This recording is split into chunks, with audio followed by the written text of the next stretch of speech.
Grupo IPS, tu seguridad desde una nueva perspectiva, presenta El futuro de todo. El futuro de todo, con Efrén Flores. Bienvenidos a El futuro de todo, el podcast que ve hacia adelante. Porque México tiene que ver ya la nueva realidad que imprime en cada uno de nosotros este maravilloso siglo XXI. Soy Efrén Flores, dándoles la más cordial de las bienvenidas a El futuro de todo. El futuro de todo. El futuro de todo, con Efrén Flores. Vamos a platicar con Carlos Ramírez Fuentes. Carlos Ramírez es muy conocido de todos ustedes, ahora que escuchen el tono de voz.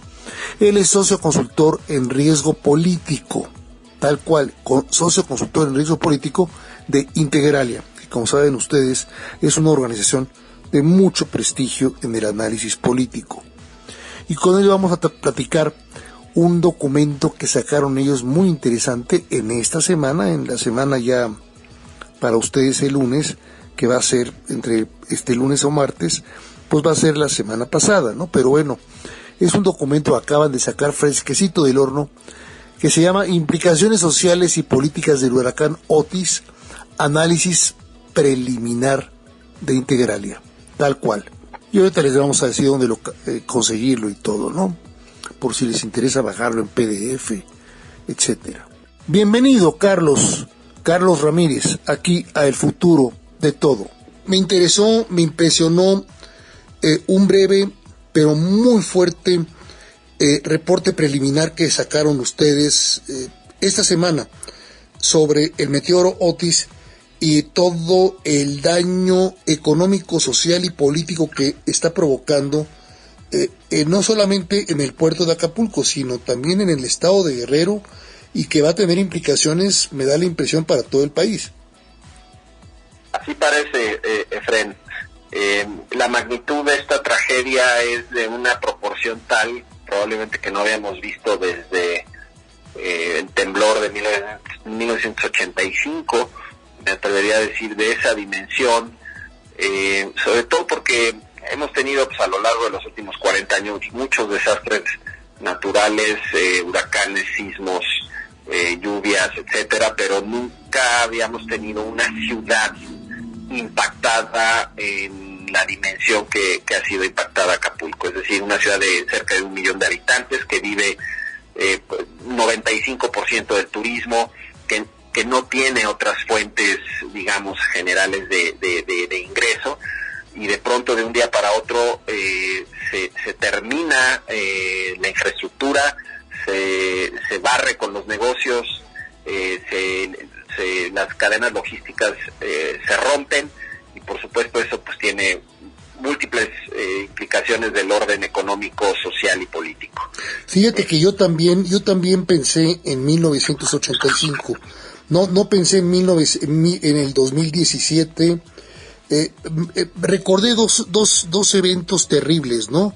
1985 con el terremoto de la Ciudad de México y de otras partes del país, por supuesto, y también la destrucción que hubo a toda proporción de vida en la ciudad de Nueva Orleans, con otro meteoro también tremendo que destruyó a Nueva Orleans.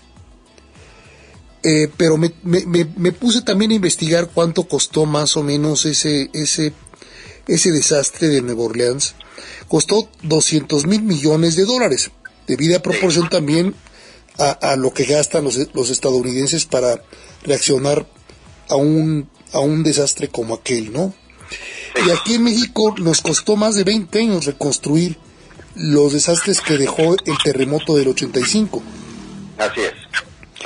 Y prácticamente para comenzar, estábamos comenzando cuando nos llegó el 2017, ¿no? Efectivamente, así tal cual. Entonces yo veo algo similar con el caso de Acapulco, que va a ser muy grave por la dependencia del estado de Guerrero del turismo en general.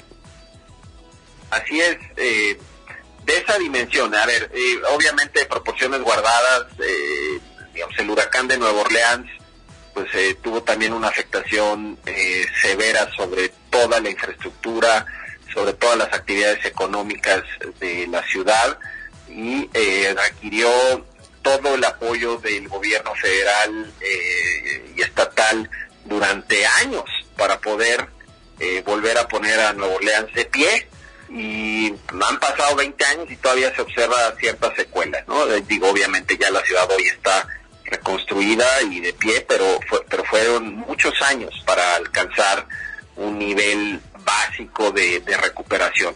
Estamos frente a una dimensión, si tú quieres, más pequeña en términos de escala.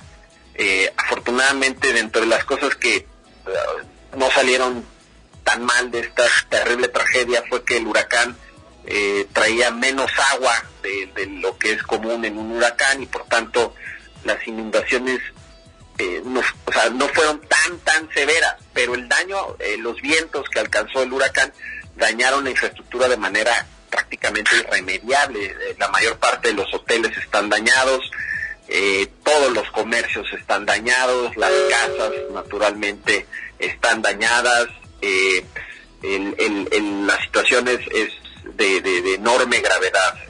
Y no sabemos, no tenemos todavía idea de cuál fue el número de muertos en esta desgracia, ni el número de, digamos, desaparecidos, más el número de heridos, lastimados, que están todavía recogiéndose en las calles de toda la zona aledaña, cercana y del puerto de Acapulco. Efectivamente, que es, digamos, la magnitud de la tragedia. El problema que tenemos con la contabilidad de los fallecidos y de los desaparecidos es que pues, está la información viniendo de manera muy lenta. Me parece que el gobierno está un poco minimizando la magnitud de la tragedia humana, y no sabremos esos datos hasta tal vez mucho más adelante. Ahora, no sé si ustedes ya traen ahí en el estudio, porque honestamente no tuve tiempo de verlo todo, de estudiarlo todo, pero si traen la problemática que va a haber de migración, porque mucha de esta gente ya no va a tener oportunidad de empleo en Acapulco y va a tener que migrar hacia otras regiones. Las lógicas por la especialidad turística de los acapulqueños, pues va a ser evidentemente Ixtapas y Guatanejo en una primera instancia. Otros van a preferir otras zonas como, pues inclusive la Ciudad de México, ¿no? Sí, en efecto, digamos, es inevitable que toda esa gente que ahorita no tiene una fuente de trabajo porque quedó destruida, va a tener que encontrar alternativas, y las alternativas que tú bien señalas, Ixtapa, Chilpancingo y la Ciudad de México, pues Cuernavaca inclusive. Cuernavaca también, en efecto, son claros referentes, ¿no? Entonces sí, hay un efecto inevitable en esa situación, que no lo mencionamos en el reporte, pero tienes toda la razón. Hay que dimensionar también ese efecto. De hecho, hemos visto filas eternas de personas que están abandonando la ciudad, no solo por las condiciones de insalubridad y de inseguridad presentes en la zona, sino porque el problema, Efraín, es que ya no hay fuentes de empleo. Se terminaron las fuentes de empleo. Es decir, y de aquí a que se recuperen va a tomar meses, muchos meses. ¿De qué va a vivir esa gente? ¿Cómo va a sostenerse esas familias? Y fíjate, además, con la desgracia de que estaban a punto de llegar a la temporada más alta para ellos, que es la temporada decembrina, donde en algunos casos hemos escuchado que declaran que levantan casi 40-45% de los ingresos de todo el año, nada más en la temporada decembrina. Hacen ahí su guardadito. Se acabó, eso no lo va a haber. No, eso no. Esto que dijo el presidente, inexplicable, de querer decir que a fines de año las familias acapulqueñas van a estar en 2 meses. felices, pues es una falacia, simple y llanamente no existe esa posibilidad. No va a haber turismo. ¿Quién en su sano juicio va a ir a Acapulco en diciembre? Pues si todos los hoteles están dañados. No hay hoteles. No hay hoteles, digo, en fin, ninguno se derrumbó completamente, pero todos están dañados de tal suerte que tendrá que haber una reconstrucción prácticamente de cero, casi todos en obra negra. Eso va a tomar una gran cantidad de meses y se van a requerir una enorme cantidad de recursos y sobre todo algo muy importante, Frank, que destacamos en el reporte, una enorme coordinación entre el gobierno federal, estatal, municipal y por supuesto el sector privado, las aseguradoras, los bancos, y ese trabajo de coordinación, pues desafortunadamente lo que hemos visto con el gobierno actual es que le cuesta mucho trabajo coordinar y trabajar en equipo, porque el gobierno es muy dado a nosotros solitos, nosotros podemos, y en este caso, como también en muchos casos previos, no va a poder solo, necesita el concurso del sector privado y ahí, bueno, pues obviamente hay algunos primeros pasos en esa dirección, pero viene lo difícil. Ahorita es atender la emergencia, es calmar un poco los saqueos, que recupere cierta seguridad del Estado, que haya por lo menos luz, electricidad, luz, agua, lo básico, pero eso es apenas el comienzo. Se vienen meses complicadísimos para la ciudad y pues aquí el gran reto que tendrá el gobierno federal de poner Acapulco de pie y sobre todo algo muy importante, Fred, en el cierre de sexenio. Eso es lo que te iba a preguntar. Ustedes en el estudio, en el reporte preliminar, ¿sí analizan la implicación que tiene esto cuando se le viene encima al gobierno el cambio presidencial, el 2024 electoral? Pues mira, lo mencionamos de alguna manera tal vez un poco de pasada, pero es que si nos atenemos a la historia de política de nuestro país, los últimos años del sexenio suelen ser años muy desordenados para la administración pública federal. ¿Por qué? Pues porque la atención está puesta en las elecciones, porque hay campañas políticas, porque los funcionarios están pensando en qué sigue, cuál es su siguiente paso, porque los recursos no fluyen de la misma manera, porque hay muchos funcionarios que dejan sus posiciones para contender electoralmente. Claro, empieza el chapulineo, ¿no? El chapulineo, y súmale además que este gobierno se ha caracterizado por concentrarse en lo que le importa, y exclusivamente lo que le importa es en lo que pone atención, que son los grandes proyectos de infraestructura. Las grandes obras faraónicas del presidente. Así es. Y entonces aquí requeriría la atención de todo el gabinete puesto en esta tragedia durante muchos meses, incluyendo la del presidente. Y eso pues está por verse. Lo que vimos durante la pandemia pues nos deja una sensación de que este gobierno no le gustan los eventos inesperados, y más bien lo que procura y lo que intenta es tapar un poquito el hoyo, tratar de olvidarse un poco del tema y que siga adelante todo lo demás. En este caso no va a ser posible, o si lo hace así, pues el Estado la ciudad va a tener una reconstrucción extraordinariamente lenta.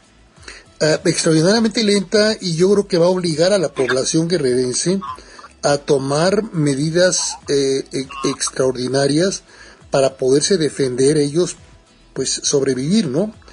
Y esto puede llevar a delitos, a violencia, que no nos podemos esperar en estos momentos en el estado de Guerrero, como si fuera un estado pacífico, porque además es uno de los estados más violentos y más aturdidos por el crimen organizado, ¿no? Sí, es que eso no podemos perderlo de vista. Las condiciones sociales del Estado ya eran muy malas, en deterioro, un gobierno estatal inexistente, y además ese gobierno estatal inexistente ahora se comprobó su inexistencia la gobernadora fuera de la ciudad, nadie alertó a... ¿Cuál gobernadora, no? Pues sí, nadie alertó a los acapulqueños de lo que les venía encima.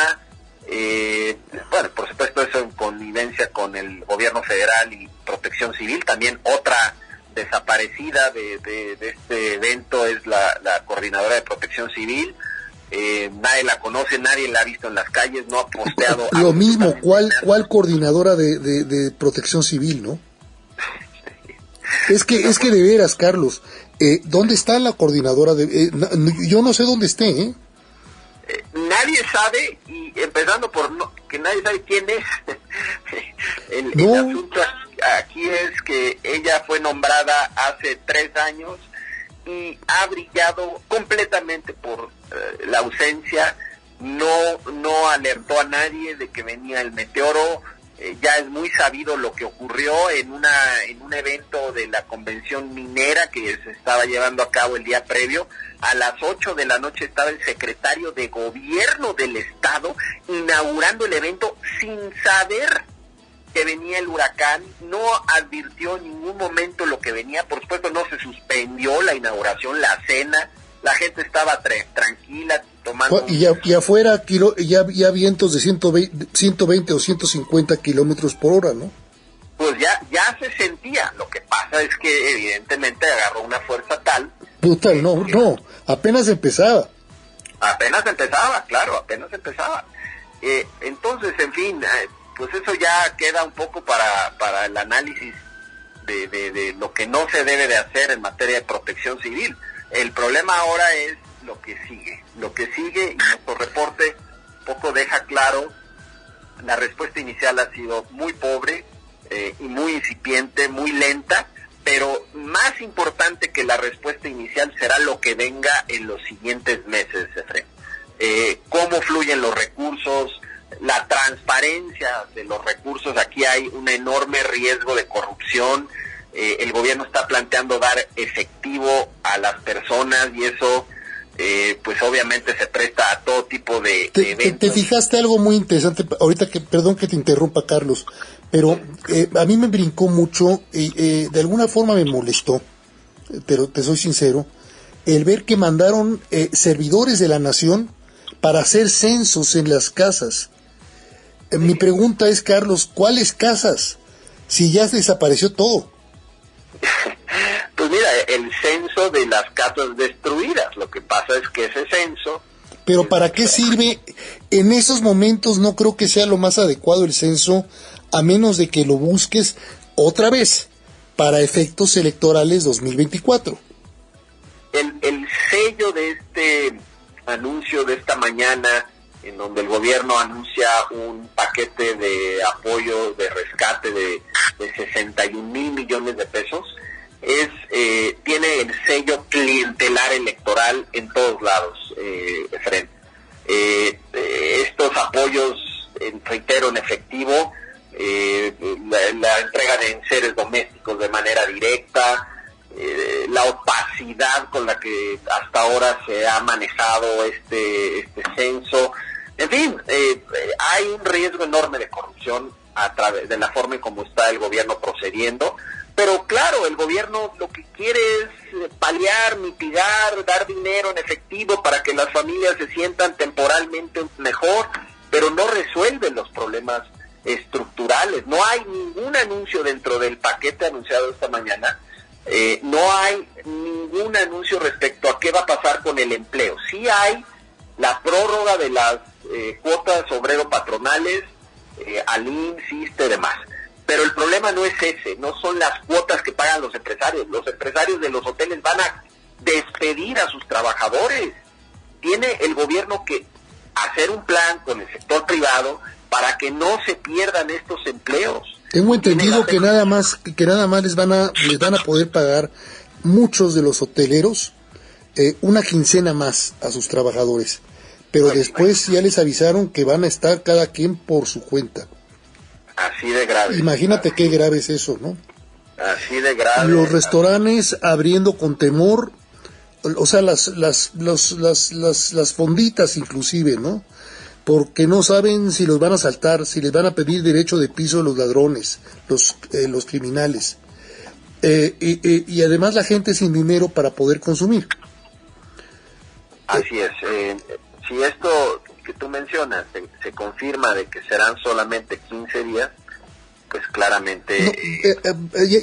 Ya se dijo, pero falta ver cuántos lo van a hacer y cuántos no van a continuar con el sueldo. Lo que pasa es que también ellos quedaron limitados de recursos, porque ahora tienen que ver cómo recuperar sus hoteles y cómo van a reaccionar las aseguradoras frente a un meteoro que no es culpa de las aseguradoras ni de nadie. Es, como dicen los gringos, un acto de Dios, ¿no? Sí, el rol de las aseguradoras será clave en todo esto, pero también las aseguradoras, como sabemos, pues ellas tienen que obviamente evaluar los daños, llevar a cabo sus procesos de evaluación de cuánto costó los distintos afectaciones, y eso toma meses, por más rápido que se quiera hacer, toma meses. Pero bueno, el asunto es que tendrá que haber una acción concertada, coordinada de los tres órdenes de gobierno, por supuesto del sector privado en todos sus ámbitos, y pues aquí ojalá y el presidente asuma el rol de liderazgo que le corresponde. Mira, nada más un dato. En el 2014 hubo un huracán en el estado de Guerrero, y en ese entonces el gobierno de Peña Nieto puso 61 mil millones de pesos para la reconstrucción. Y fue mucho menor que este, ¿eh? Bueno, 10 veces menos que este. Y es exactamente la misma cantidad, obviamente en precios del 2014, 61 mil millones de pesos, hoy equivalen a prácticamente 100 mil, y el gobierno está poniendo 61 mil millones hoy. Entonces, frente a un evento de mucha mayor dimensión, está poniendo menos dinero que en el 14. Sí, entonces, 61 mil millones de aquella época, pues son el equivalente más o menos a 30 mil millones de ahorita, ¿no? O sea, no, 61 mil de aquellos años son equivalentes a 100 mil. Sí, pero a lo que me refiero, sí, tienes toda la razón, pero lo que quiero decir es, bueno, están dando nada más 30 mil millones, o sea, están dando una nada, para lo que se requiere. Realmente es un chisguete de dinero para lo que se requiere con el caso Acapulco actual, ¿no? Totalmente, pareciera una cantidad absolutamente insuficiente, que por cierto además no sabemos de dónde va a venir, porque no hay una partida presupuestaria. Ya no hay dinero, Carlos. Ya no hay dinero, el Fonden ya no existe, el gobierno, el presidente insiste que es ilimitado el dinero que tiene disponible. No es así. Estamos ante el cierre del año fiscal, las finanzas públicas están muy estrechas y bueno, pues estos 61 mil millones de entrada no sabemos de dónde van a venir. Bueno, mira, si tú vives en Palacio Nacional, pues tienes sueños de perogrullo, ¿no? Pero no hay dinero. Vas a tener que recurrir al endeudamiento, parcialmente interno, pero desesperadamente externo. Pues mira, yo te diría que así de entrada, esta cantidad muy probablemente no sea necesario recurrir al endeudamiento externo. No, 60 mil millones no. Pero, como bien decimos y como bien señalas, esto es insuficiente. Entonces, el próximo año, pues la gran pregunta es, ¿de dónde va a venir el dinero? En estos próximos días, como sabemos, Efraín, se va a aprobar el presupuesto de egresos de la Federación del año siguiente, y ahí es donde hay una oportunidad para que el gobierno destine recursos adicionales. Pero el problema es que ya vimos que no quieren tocar nada de de los proyectos. Están acudiendo a querer tomar los recursos de los fideicomisos del Poder Judicial, cosa que no van a poder. No, ya salió hoy la confirmación de suspensión definitiva de aquí a mediados de noviembre. No van a poder tocar ese dinero para ningún otro efecto que no sea el efecto judicial. O sea, van a ser los fideicomisos para lo que están hechos. de acuerdo con las órdenes de uno o dos jueces. Así es, no van a poder tocar ese dinero, entonces ahí no va a haber dinero adicional. Van a intentar recortar a los órganos autónomos, casualmente van a querer recurrir a la vieja fórmula de, con la excusa de esto, reducir los recursos a los autónomos, pero eso no va a alcanzar, es decir, tampoco va a alcanzar. El gobierno parece decidido a no tocar nada de lo que propuso en su presupuesto, cuando lo que debiésemos estar viendo ahorita es a la Secretaría de Hacienda diciendo, el presupuesto que se va a aprobar ahora en los próximos días va a sufrir una modificación sustantiva. Todas las áreas que habíamos previsto, necesitamos más dinero para la reconstrucción. Pero no estamos viendo eso. Y ¿sabes qué? Un presidente racional diría, pues vamos a suspender el trenecito Maya y la refinería submarina Olmeca, ¿no?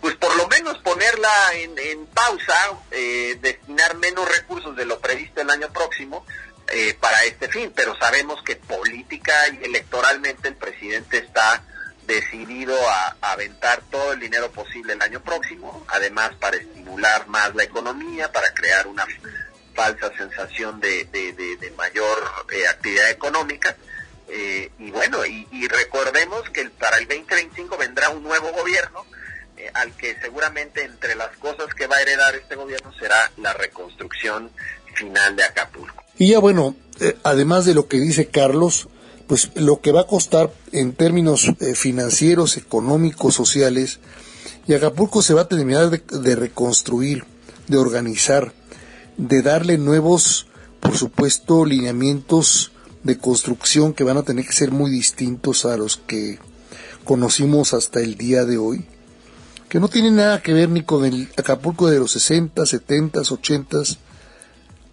Ese Acapulco ya se acabó.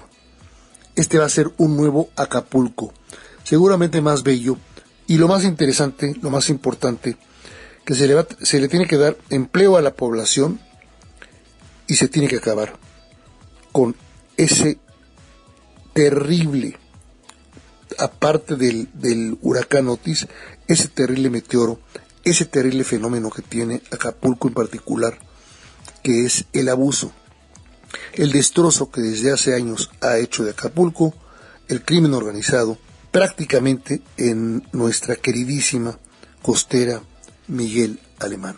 Muchas gracias a Carlos Ramírez y a Integralia por haber platicado aquí con nosotros en el futuro de todo. Si a usted le interesa conocer más acerca de Integralia o del estudio del reporte preliminar sobre Otis que sacó Integralia, visite la página en internet que aparece aquí en la portada específica de este podcast del futuro de todo. También, por supuesto, puede localizar a Integralia en X, o sea, en Twitter, pero que ahora es X. Aquí aparece también la dirección y, por supuesto, los consigue en Facebook, así como también en LinkedIn. Ahí están fácilmente localizables los señores de Integralia. 20 segundos y regresamos con ustedes aquí a El Futuro de Todo. ¿Te preocupa tu seguridad o la de tu empresa? ¿Necesitas oficiales de seguridad, protección ejecutiva, monitoreo personal o vehicular? No te preocupes. Con Grupo IPS, empresa mexicana en seguridad privada, tu seguridad desde una nueva perspectiva tiene lo que necesitas. Además, son especialistas en alarmas y seguridad electrónica. GrupoIPSMexico.com. El futuro de todo. El futuro de todo. Con Efrén Flores. Continuamos en El Futuro de Todo. Soy Efrén Flores dándoles el más cordial de los saludos. Está con nosotros nuestro querido maestro Ricardo de la Peña, presidente y director general de Investigaciones Sociales Aplicadas. Bienvenido, maestro. ¿De qué nos va a platicar el día de hoy? En todo este contexto no debemos olvidar que estamos en un momento de altísima tensión a nivel internacional. Cuando estamos grabando todavía no tenemos mucha idea de dónde vamos a estar parados, porque se está esperando que Hezbollah nos diga cuál va a ser su actitud en torno al conflicto. La eventual entrada abierta de Hezbollah al conflicto podría desencadenar en una conflagración a nivel regional más intensa, más más dura de lo que ya estamos viendo hoy día en la zona de la Franja de Gaza, sobre todo, aunque también en Cisjordania, también en el sur del Líbano y norte de Israel, y sin dejar de ver que esto no son más que las manifestaciones más duras de lo que está sucediendo, que está afectando a toda la región, donde ya los Houthis están, desde Yemen, han declarado la guerra a Israel, donde por su parte Arabia Saudita está limitando el traslado de armamento y el paso de equipamiento aéreo por su territorio para atacar a Israel, pero donde los enfrentamientos en el territorio sirio no dejan de estar un día sí y otro también, y donde no sabemos aún si Irán va a tener una participación un poco más activa o no, en un conflicto en el cual finalmente detrás de toda el reclamo internacional en contra de los excesos cometidos por Israel, que para muchos son crímenes de guerra, en contra de la población civil palestina, no protegiendo a los grupos terroristas, sino por favor, sí, reclamando... hay que aclarar muchísimo eso, porque nos puede estar escuchando algún mexicano de la comunidad judía mexicana. No, es que no se trata no estamos hablando de destruir a Hamás, estamos hablando de la población civil. Ni de no destruir ni de proteger en forma alguna a grupos claramente terroristas como es Hamás, como también es Hezbollah, ambos que tienen capacidad como gobierno en entidades o en partes de naciones, pero que no dejan de ser grupos terroristas que están en contra de cualquier ordenamiento internacional y cualquier limitación que tenga el orden internacional. Pero eso no conlleva que no podamos también estar viendo que Israel está cometiendo excesos, está cometiendo abusos, y que esto es condenable, aunque la condena es muy matizada. ¿Por qué?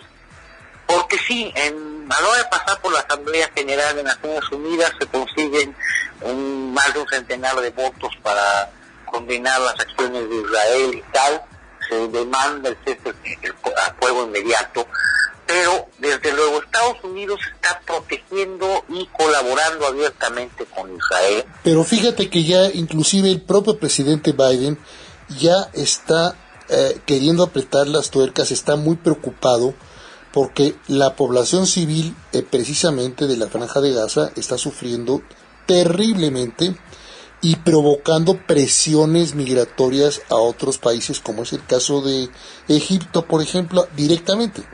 Que aquí entre es parte de lo que voy a comentar. Sí, pero es mucho una actitud de posicionamiento diplomático y político, aunque el respaldo a nivel militar y a nivel de acciones sigue teniéndolo Israel plenamente por parte de Estados Unidos. Pero acuérdate que como también es periodo electoral en Estados Unidos, está habiendo manifestaciones en universidades, que es muy importante para el presidente Biden, en universidades estadounidenses, inclusive de las grandes de prestigio, y además, apoyando en contra de Israel, ¿no? Pero bueno, además hay que aclarar, una cosa es que puedan ser manifestaciones o expresiones, o en nuestro caso incluso críticas a las acciones de el gobierno israelí, de quienes detentan el poder en Israel, y otra cualquier crítica a los judíos o la población judía. Ese es el problema en Estados Unidos. Se están empezando a gestar nuevamente presiones antisemíticas. Eso es lo que es muy delicado para Estados Unidos en particular. Y si podemos concordar en que es legítimo expresar y manifestar apoyos a la población civil palestina y críticas al gobierno israelí. Es absolutamente condenable cualquier manifestación antijudía. Sí, por supuesto, totalmente de acuerdo contigo. Son cosas muy distintas, e incluso, por ejemplo, en Europa hoy día hay personas que se están expresando y manifestando a favor de un cese el fuego y en defensa de los civiles palestinos, y expresiones que son claramente judías, en contra de la población judía, o incluso lo que vimos como un pogrom en alguna región de Rusia en algún momento en el aeropuerto, que bueno, se trata de linchar judíos por ser judíos. Esto no tiene nada que ver con aquello que se puede hacer al domingo en realidad. Explica brevemente lo que fueron los pogrones allá en Rusia desde el siglo XIX, ¿no? Pues son persecuciones a la población judía por su condición de ser judía y su intención de exterminio de la población para que no esté presente en una región determinada a través de la condena a toda su actividad, a su presencia, e incluso el intento de llevar adelante el exterminio de la población. Sí, estoy aclarando, estamos hablando del siglo XIX en adelante, porque cuando luego también Stalin siguió con ese programa. Y cuando no había Estado de Israel, incluso, es decir... No, claro, no. No hay que confundir a Israel con los judíos, es decir, hay que separarlo. Y sí, Israel puede pensarse como el Estado judío, pero perdón, en Israel hay población no judía que tiene derechos y libertades dentro de las sociedades de élite, que incluso puede ocupar cargos públicos y puede participar en la vida política y social y económica con relativa libertad. No hablo de la población palestina, hablo de población árabe, de origen árabe, que forma parte de la ciudadanía israelí. Entonces, bueno, hay que matizar mucho.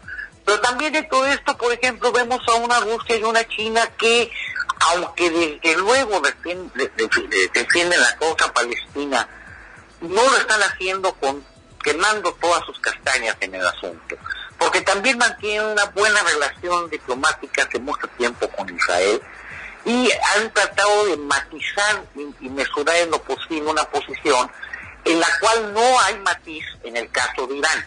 Irán abiertamente está en contra de los intereses de Israel y contrapuesto como un poder regional que pretendería eventualmente tener un predominio en la región por encima de Israel, ni tampoco el caso de Turquía, que claramente ha tomado una actitud contraria al gobierno de Israel, reclamando, incluso exigiendo que se condene internacionalmente al gobierno israelí por crímenes de guerra, de manera tal que la posición de cada país, de cada nación, está teniendo mucho que ver con intereses muy peculiares que no son generalizables, y donde cada quien jala agua para su molino, y desde luego Rusia critica a Israel y Estados Unidos en mucho para proteger su propia acción en Ucrania. China mantiene una cierta mesura porque finalmente puede seguir siendo un fiel de la balanza en caso de que te llegue a situaciones de negociación. Aunque también política. Tiene sus pecaditos en un programa en China contra alguna población musulmana, ¿no? Contra una población musulmana, y bueno, no olvidemos que está el caso del Tíbet como otra vertiente que... por supuesto.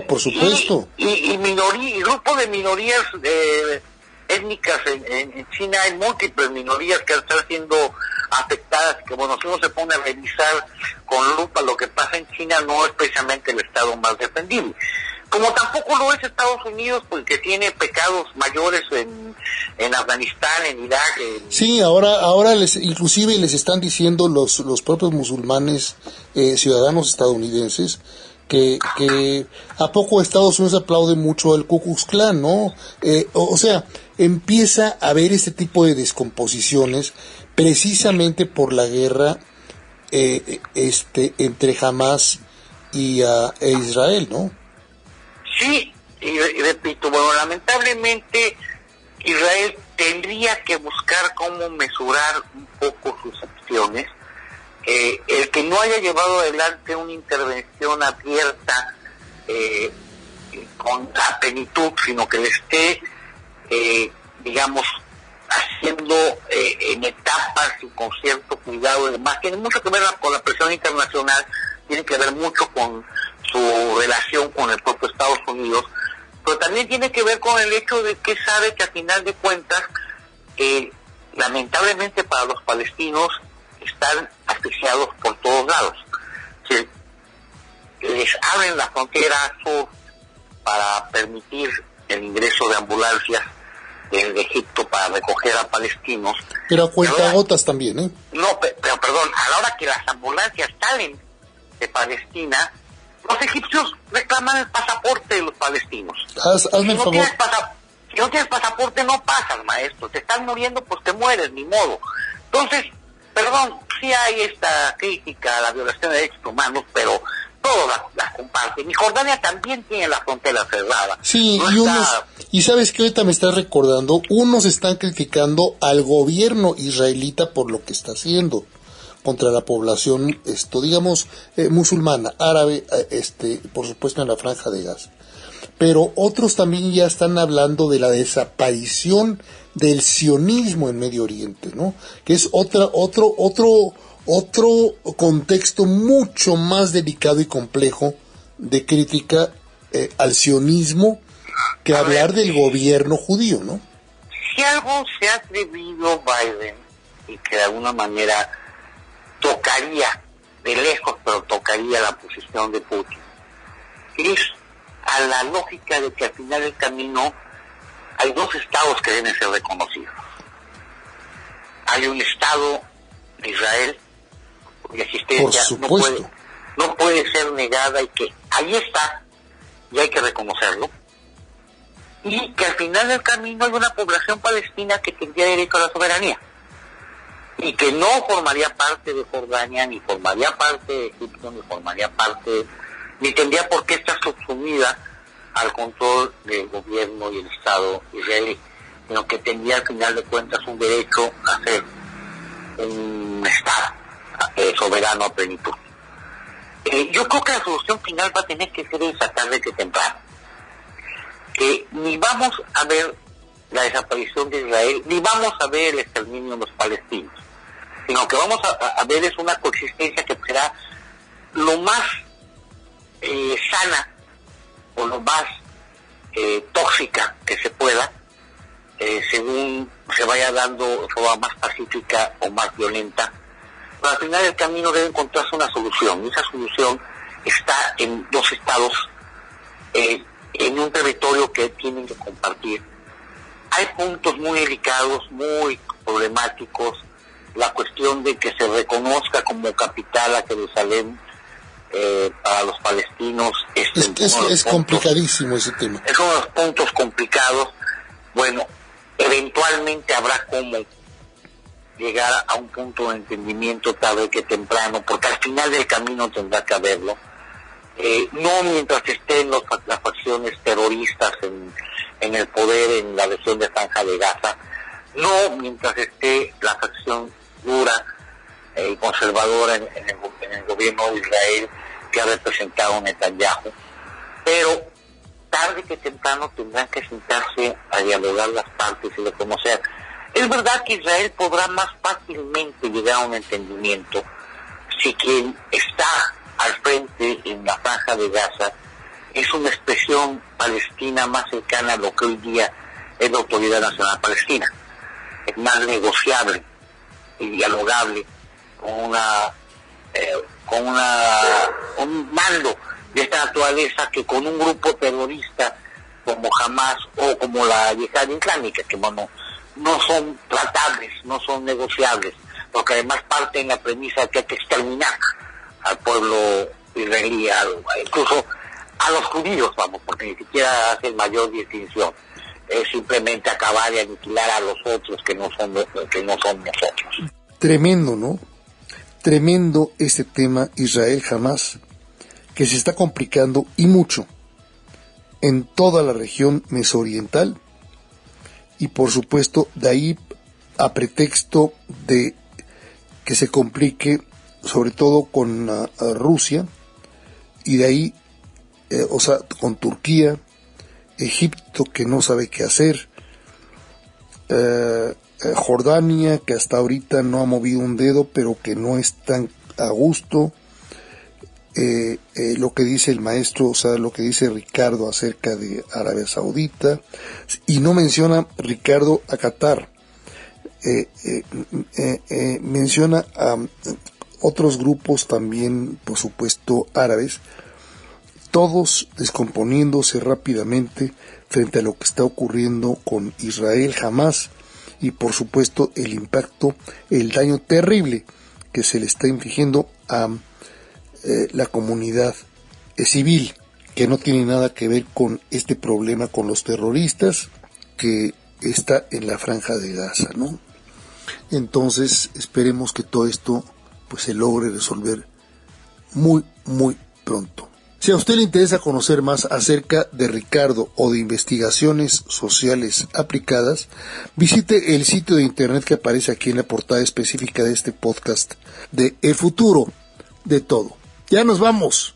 Eso es todo por hoy en El Futuro de Todo en México y de cara al mundo. Un servidor, Efrén Flores, se despide de ustedes esperando contar con su presencia en el próximo de nuestros podcasts de El Futuro de Todo. Hasta entonces.